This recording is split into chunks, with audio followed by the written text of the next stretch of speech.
What's up, Bali stars? My name is Shiksha Maitani, aka Bali Girl, and I'll be your host today on behalf of Pinkvilla, USA. Thank you so much for being with us here today on this fan meet and greet.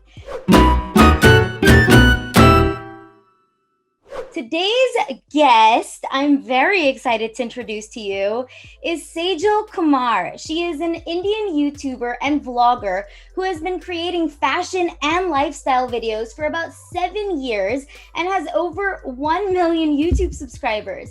She has also recently started creating her own music and music videos to go along with them. Not to mention, Sejal has won various awards for her creative and original content. Please join me in welcoming Sejal Kumar. Hi Sejal, how are you? Hi, thank you. I'm great. Thank you. This is awesome. Thanks for having me. I'm just like looking at everyone and where they are and everyone. Now let's go ahead and go around and let the fans introduce themselves. Hi Sejal. My name is Sanya Mani. I'm a second-year finance student in Austin, Texas.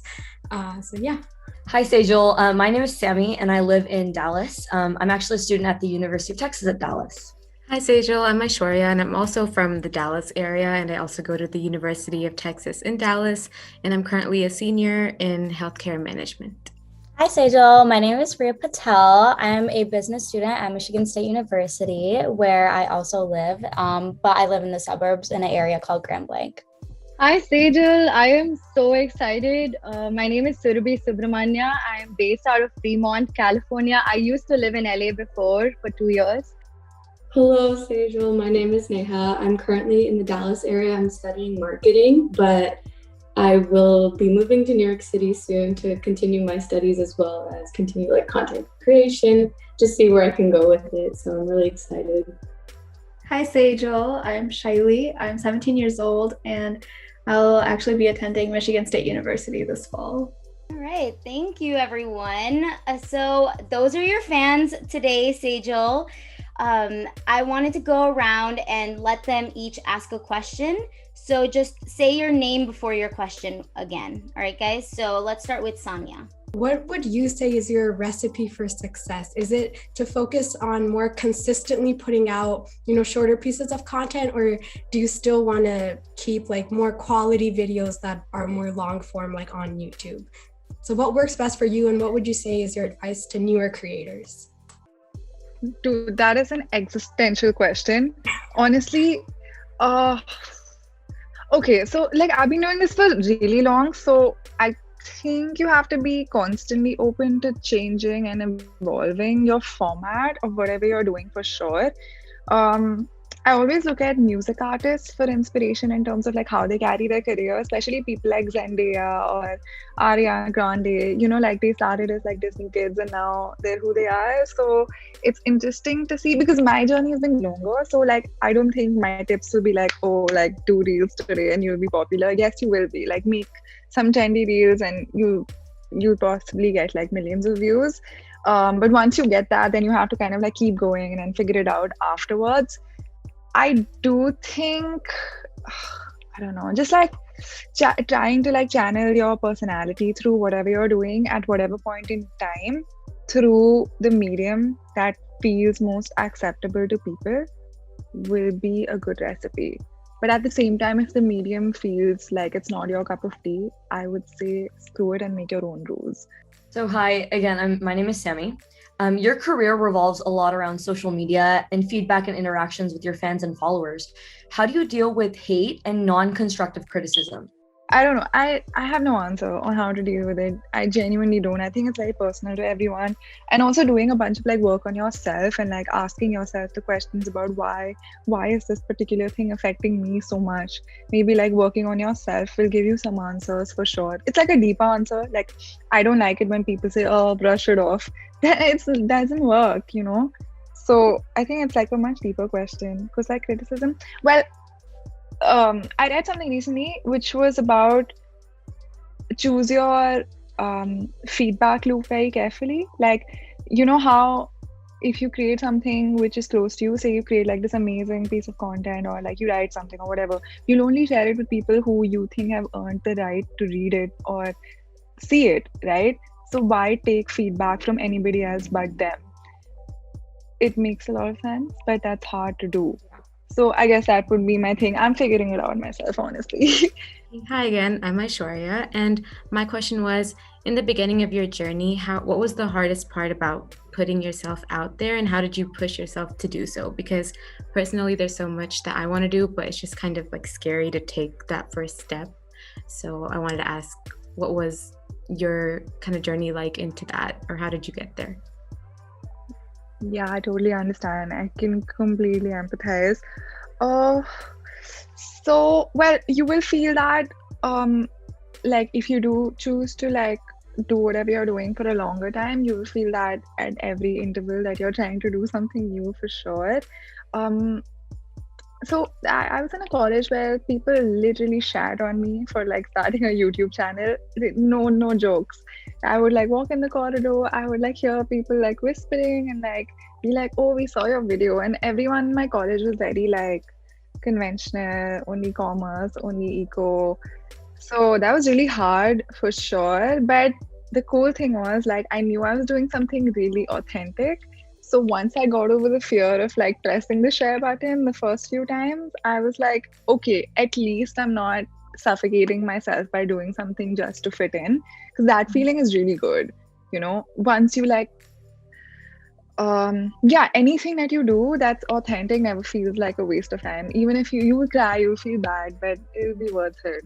You know, you have to keep reminding yourself. Like I'm in that phase when I'm reminding myself that it's okay if my viewers hate me, if I want to try something new, you know. So I guess that would be my advice. Hi again, Sejal. My name is Ria, and my question is, after being in the limelight for so long and dealing with, the comments and opinions of, your fans, other people on the internet and haters, how do you determine success on your own terms? I don't know. I'm redefining it. I have no idea. Okay, so recently I've stopped checking numbers because they keep going up and down, and they slow down, and sometimes they go really fast, and I'd attach like self-worth to numbers. Everyone does that, okay? And it's totally normal because you feel like that's one. Also, like how your profession these days is like the main thing people judge you on, right? If you're at a party or whatever. So I think I'm trying, okay? I haven't done it. Like I'm trying to attach more value to the increment in my personal skill more than the result. I'm trying to do that. So I guess if I'm able to do something that's more authentic to me, if it's, yeah, like not even better, like if I'm just able to get some to a place which is like slightly truer to myself, I'd count that as like a plus point, as opposed to like more views or more money or anything of that sort. Hey Sejal, Surbi again. My question to you is, I know you're a girl with big lofty dreams. So what is one goal you have for this year for yourself, be it personal or professional? It can be anything. Well, I guess my goal, I don't know. I have no goal for like this year specifically. I think going forward,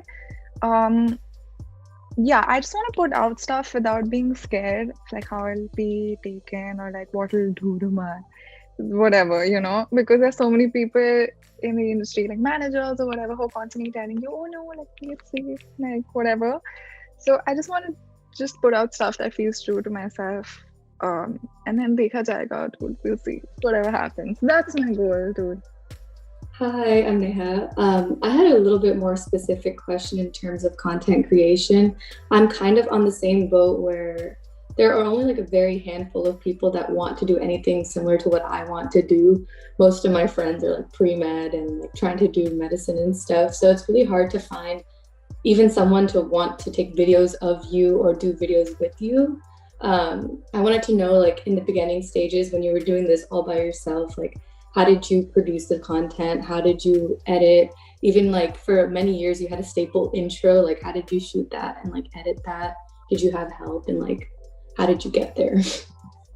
Oh yeah, so you can look up like a bunch of videos, especially these days. A lot of people are just shooting on their phone inside their room, one frame just some snappy editing or just like a cool concept. And I think shooting in one place these days is like appreciated. So you can put your own spin on it. There's so many ways to shoot something creatively just on a tripod. And I still do a bunch of that kind of shooting anyway because there's no one to shoot anyway. Look at Casey Neistat. There's so many people on Instagram doing some really interesting stuff, just like editing hacks that you can pick up, shooting on your own. You don't really need anyone to really help you. And even collabs, I know like it's tough to just find people to like collab with, but it's fine if you just think of it as I need to get around this with a creative concept. Think of it like that. Hi, Sejals. Shaili again. So first off, before I ask anything, I just wanted to let you know that I love how your content just shows your true personality. Like when you smile in your posts and just videos, I can just tell how genuine that is. So just thank you for being you. So my question is, if you were to go back and tell your younger self, like one thing, it could just be even about life or just in general, what would you say? I don't know. I feel like my younger self was a little more I look back at my younger self actually and take inspiration from my younger self now, because I feel the longer you work and the longer you're submitting yourself to other people's opinions and like whatever, it kind of makes you jaded. So I look back at my younger self to be like, oh, like how are you so gutsy? I just don't get it, you know? So I think that's really cool. When you're a kid, really like what other people say doesn't matter so much. So I would want to get that, go back to that, or just like take inspiration, you know? All right. Now, I wanted to ask you, how did the pandemic affect your video making process?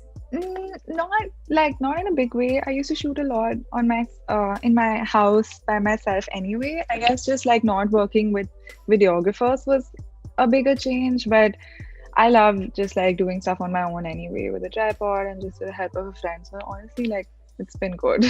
I've enjoyed it. Yeah.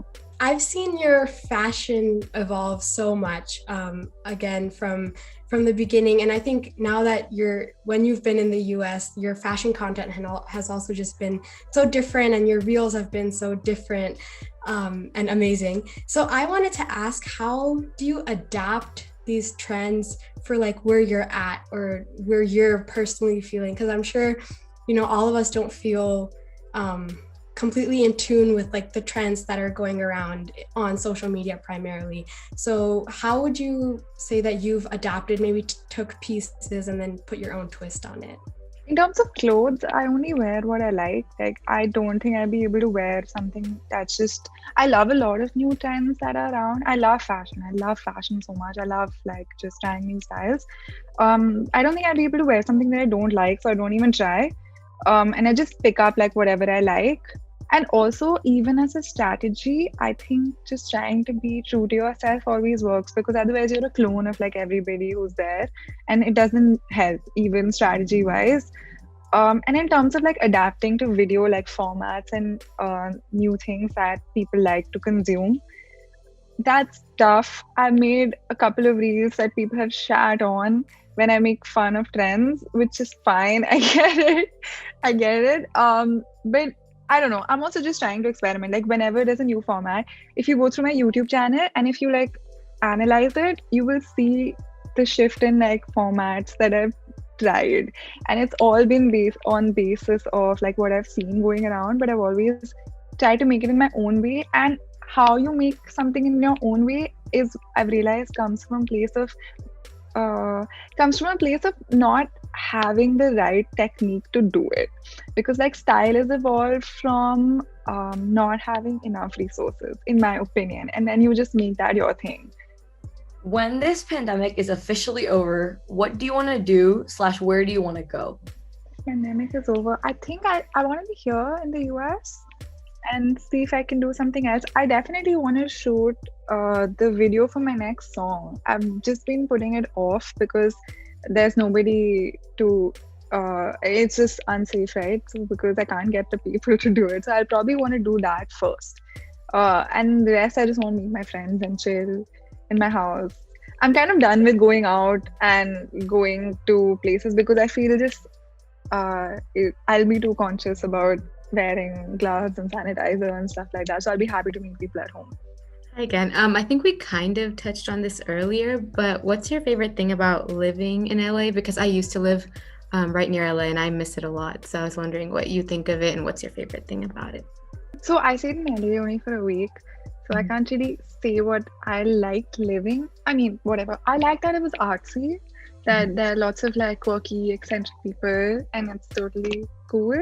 And I like that people have the confidence to just be themselves. That was really cool. Other than that, the weather is really nice. It's always sunny. Yeah, and like California aesthetic is nice. So what is your favorite project that you have worked on throughout the years and why?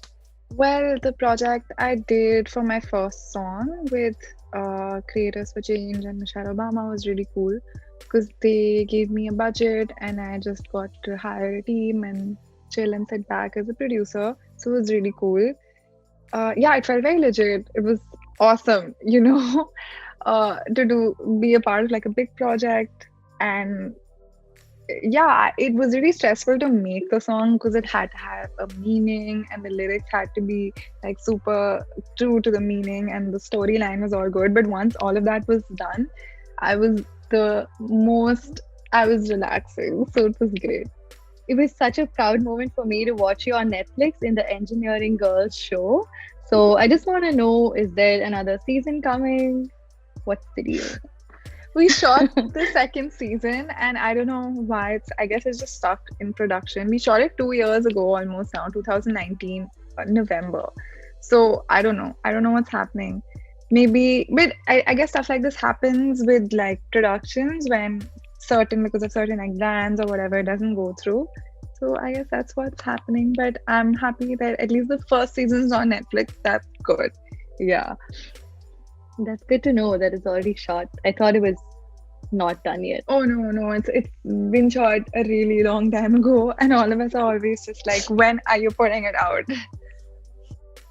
Hi Sejal. So I just want to know, what does a typical day in your week look like, when you're creating content? Well, it depends. It's not like super regular really. I think like 3 days a week or like 2 days a week I'll shoot something. The other 2 I'll possibly sit and ideate. The others I would possibly tackle with like plans and like finance stuff, because there's a lot, like every time you make some money you have to do all the tax stuff related to that, so that takes a lot of time. So I would do that, and I would be on a bunch of calls with different people I'm working with and talk to them all the time. A lot of time I actually spend just like researching and thinking about what I can do next, like cool stuff I can pick up. So yeah, I spend a lot of time thinking and just like researching. I think that would take the most amount of time apart from shooting. I edit also sometimes, or I just give it to an editor to edit. So that also was pretty time consuming. So that's what it sort of looks like. Now, if you weren't a YouTuber, what would you be? I don't know. I want to do something small. I definitely wouldn't want to do something super demanding. And really, yeah, I think I'll be okay to do something really chill, but still something creative for sure. Like I don't think I'd want to work in a corporate company or something like that. Okay. And now you've actually been making original music recently, which is super cool. I love it. Can we look forward to more original music from you in the near future? Yes. I am working on it. It's gonna be really cool. I'm gonna try something super different, and we'll see if the people like it. But it's gonna be really cool, really different, and just a big change. Thank you so much for being with us here today, Sejal. It's been really fun talking with you. On behalf of Pinkvilla, thank you. Of course, thank you for having me. And thanks, guys. This was fun. I had a really good time talking to you and hearing your stories. Nice to meet you. Thank you. Thank you.